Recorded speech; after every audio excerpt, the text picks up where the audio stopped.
Reporter breaking. മുഖ്യമന്ത്രിയെ ചൊല്ലി cyber തർക്കം തുടരുന്നതിനിടെ വി.ഡി. സതീശന് അഭിവാദ്യം അർപ്പിച്ചുകൊണ്ട് ബോർഡുകൾ പ്രത്യക്ഷപ്പെട്ടതിൽ ഹൈക്കമാൻഡിന് അതൃപ്തി അറിയിച്ച് ദീപാദാസ് മുൻഷി വി.ഡി. സതീശനുമായി ആശയവിനിമയം നടത്തി. നിയുക്ത മുഖ്യമന്ത്രി വി.ഡി. സതീശൻ എന്നാണ് ബോർഡുകളിലെ തലക്കെട്ട്. അതിരുവിട്ട മുഖ്യമന്ത്രി ചർച്ചകൾ കെ.പി.സി.സി വിലക്കിയിട്ടുണ്ട്. ചർച്ചകൾ തുടർന്നാൽ അച്ചടക്ക നടപടി ഉണ്ടാകുമെന്നാണ് മുന്നറിയിപ്പ്. റോഷിപാൽ വിവരങ്ങളുമായി. റോഷിപാൽ, എന്താണ് ഇപ്പോൾ ഹൈക്കമാൻഡ് നൽകിയിരിക്കുന്ന മുന്നറിയിപ്പ്? വി.ഡി. സതീശനുമായി ഇപ്പോൾ ദീപാദാസ് മുൻഷി ആശയവിനിമയം നടത്തിയെന്നുള്ള വാർത്ത വരുന്നു. വി.ഡി. സതീശനു വേണ്ടി ഫ്ലക്സുകൾ പ്രത്യക്ഷപ്പെട്ട സാഹചര്യത്തിലാണ് ഈ ആശയവിനിമയം എന്നാണ് അറിയാനാകുന്നത്. റോഷിപാൽ, ദീപാദാസ് മുൻഷി വി.ഡി. സതീശൻ ആശയവിനിമയം എന്താണ് സംസാരിച്ചതെന്നാണ് അറിയാനാകുന്നത്?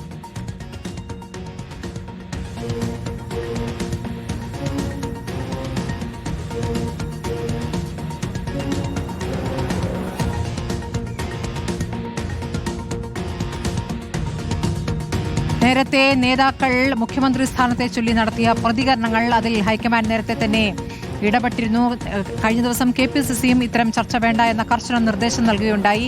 പല നേതാക്കളും തങ്ങളുടെ പാർട്ടിയിലെ പ്രവർത്തനത്തെക്കുറിച്ച് അവരുടെ പ്രൊഫൈൽ വിശദീകരിച്ചുകൊണ്ട് രംഗത്തെത്തുന്നുണ്ട്. എത്ര കാലമായി പാർട്ടിയിൽ പ്രവർത്തിക്കുന്നുവെന്നും എന്തൊക്കെയാണ് തങ്ങളുടെ സംഭാവനകളെന്നും വിശദീകരിച്ചുകൊണ്ട് പ്രസംഗങ്ങൾ നടത്തുന്നതും ഹൈക്കമാൻഡിന് മുന്നിലെത്തിയിട്ടുണ്ട്. ഇപ്പോൾ വി.ഡി. സതീശനുമായി ബന്ധപ്പെട്ട പലയിടത്തും ഫ്ലക്സ് ബോർഡുകൾ വരുന്നുണ്ട്.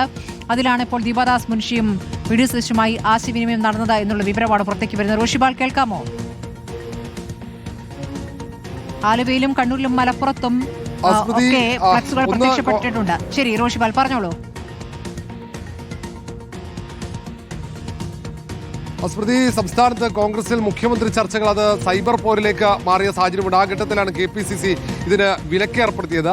ഇടയിൽ വി.ഡി. സതീശനെ അനുകൂലിച്ച് ആലുവയിലും ഒപ്പം മലപ്പുറത്തും കണ്ണൂരിലുമാണ് ബോർഡുകൾ പ്രത്യക്ഷപ്പെട്ടത്. ആ ബോർഡുകളിൽ നിയുക്ത മുഖ്യമന്ത്രി എന്ന അഭിസംബോധനയോടെയാണ് വന്നത്. അത് പാർട്ടി നേതൃത്വത്തിന്റെ അറിവോടെയല്ലെന്ന് അവിടെ പ്രാദേശിക നേതാക്കളൊക്കെ വിശദീകരിച്ചിട്ടുണ്ട്. അതിനിടയിലാണ് ഇക്കാര്യത്തിൽ കോൺഗ്രസ് ഹൈക്കമാൻഡിനുള്ള അസംതൃപ്തി. അത് പ്രതിപക്ഷ നേതാവ് വി.ഡി. സതീശനെ Deepa Das Munshi, AICC general secretary, സംസ്ഥാനത്തിന്റെ ചുമതലയുള്ള ദീപാദാസ് മുൻഷി തന്നെ നേരിട്ട് അറിയിച്ചതായുള്ള വിവരം പുറത്തു വരുന്നത്. കാരണം ഒന്ന്, സംസ്ഥാനത്ത് ഈ മുഖ്യമന്ത്രി ചർച്ച പൊതു ഇടത്തിൽ പാർട്ടിക്ക് വലിയ അവമതിപ്പുണ്ടാക്കിയെന്ന വിലയിരുത്തലുണ്ട്. ആ ചർച്ച അതുകൊണ്ട് തന്നെയാണ് നിർത്താൻ വേണ്ടി കെ.പി.സി. അധ്യക്ഷനോട് തന്നെ ആ നിർദ്ദേശം നൽകാൻ കോൺഗ്രസ് ഹൈക്കമാൻഡ് പറഞ്ഞത്. അതിന്റെ അടിസ്ഥാനത്തിലാണ് കെ.പി.സി.സി അധ്യക്ഷൻ സണ്ണി ജോസഫ് വാർത്താക്കുറിപ്പിലൂടെ ഈ തീരുമാനം അറിയിച്ചത്. ഇനി അങ്ങോട്ട് പരസ്യമായി ചർച്ചകളുമായി മുന്നോട്ട് പോകുന്നവർക്കെതിരെ അച്ചടക്ക ലംഘനമെന്ന് കണക്കാക്കി നടപടി ഉണ്ടാകുമെന്ന മുന്നറിയിപ്പ് കൂടി കെ.പി.സി. പക്ഷേ പരസ്യമായി പ്രതികരണം നടത്തിയ മറ്റു നേതാക്കളുണ്ട്. വി.ഡി. സതീശൻ ഈ ഘട്ടത്തിൽ പ്രതികരിക്കാതെ മാറി നിൽക്കുന്ന കാഴ്ച കൂടിയാണ് നമ്മൾ കാണുന്നത്. അണികൾ ഉറപ്പായിട്ടും ഇത്തരത്തിൽ സൈബർ രംഗത്തും അതല്ലാതെ ഈ ഫ്ലക്സ് ബോർഡുകളുമായിട്ടൊക്കെ രംഗത്തെത്തുന്നുണ്ട്. അപ്പോൾ അങ്ങനെ നേരത്തെ പരസ്യമായി പ്രതികരിച്ച നേതാക്കളുമായിട്ടും ദീപാദാസ് മുൻഷി സംസാരിച്ചിട്ടുണ്ടോ?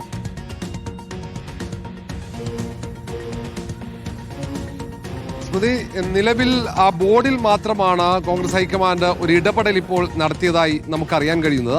നേരെ മറിച്ച് പരസ്യ പ്രസ്താവനകൾ വിലക്കാനുള്ള നിർദ്ദേശം അത് കെ.പി.സി.സി അധ്യക്ഷൻ സണ്ണി ജോസഫിനാണ് ദീപാദാസ് മുൻഷി നൽകിയത്. നേരെ മറിച്ച് മറ്റു നേതാക്കളുമായി ഈ കാര്യത്തിൽ അവരുടെ അതൃപ്തി അറിയിച്ചതായി നമുക്ക് വിവരമില്ല.